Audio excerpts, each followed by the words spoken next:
Joining us today, Rosenberg Research founder and president David Rosenberg joins us on the phone. David, you know, some people looked at the loan officer survey and said, I don't know, I mean, only a small percentage said they were seriously tightening. Maybe it didn't cover enough of the period post-SVB. Is that just the beginning of what we're going to see? Well, actually, if you take a look at the Fed loan officer survey, we know that they were already tightening credit conditions and raising loan loss provisioning even before this regional banking sector mess. And then the second quarter data, net on net, whether you're taking a look at commercial industrial loans or CRE, they went to net tightening levels that we've only seen in prior recessions. So I wouldn't exactly take a complacent or sanguine approach towards the survey just because it might not have gone to Armageddon-type levels. It definitely went to levels in the past where credit conditions tightened enough to tip the economy over. As for earnings, the bulls continue to look at better-than-expected blended growth rate, the beat ratio, the two-year guidance ratio, not too bad. I just wonder, what is your number for S&P earnings on the year? And I mean, are you in the 195 range, or I got to imagine? Go ahead.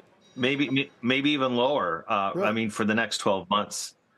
Yeah, look, I mean, it's convenient to say that earnings are beating estimates, but Carl, when doesn't that happen?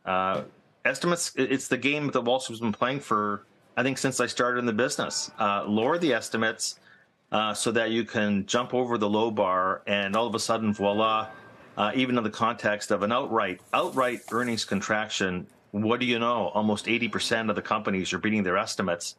I just don't know why more people don't roll their eyes over the beats.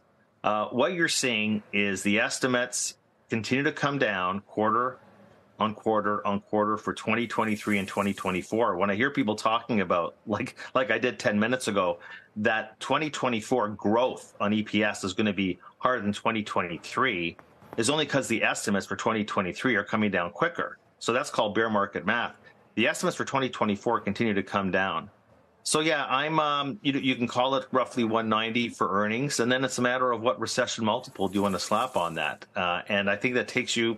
Look, I'm not going to argue with Bob Farrell. He was on my webcast about a month ago saying that not only is the stock market going to test the October lows before the end of this year, but probably break below the lows. He's bullish on 2024, and I actually would be tempted to do that too, depending on how far along the recession we are and what the Fed ends up doing.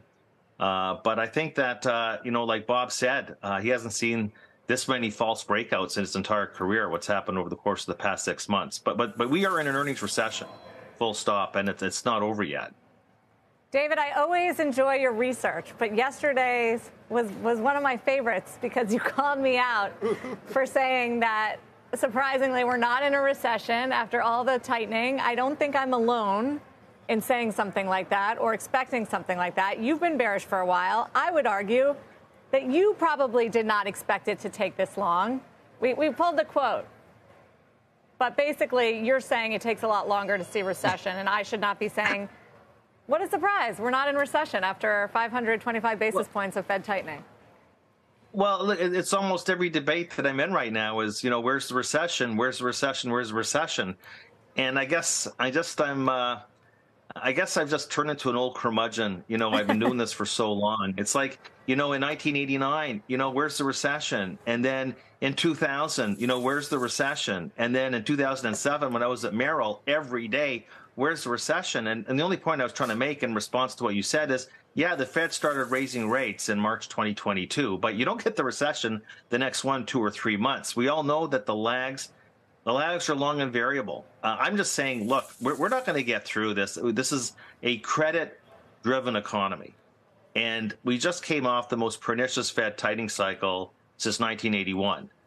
And 1981, if you remember, was followed by 1982, another recession people didn't see. You see, recessions are they're like this odorless gas. They catch up on you. Do you remember that the consensus was still calling for a soft landing in the summer of 2008? The recession started, as we know, with all the revisions, Sarah. With all the revisions, we know that the recession started in December of 2007.